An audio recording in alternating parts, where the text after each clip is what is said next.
Hello everyone and welcome back to another video from Wake&Tech. In this video, I'm going to show you how to change your Reddit username. So let's get started right away.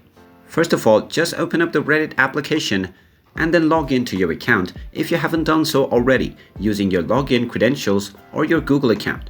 Now once you are logged into your account, you will be taken to the home page.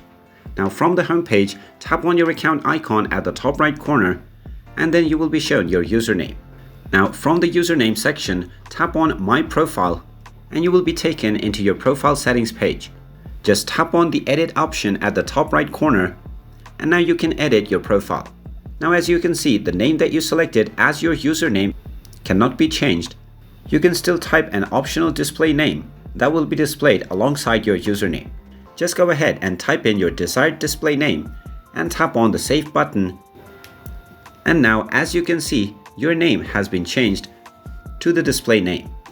You can go back to this option anytime and then change your display name to whatever you want it to be. And there you have it.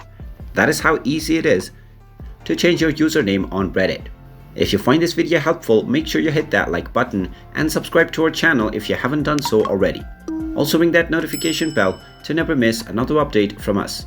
Thank you for watching and I will see you again in the next video.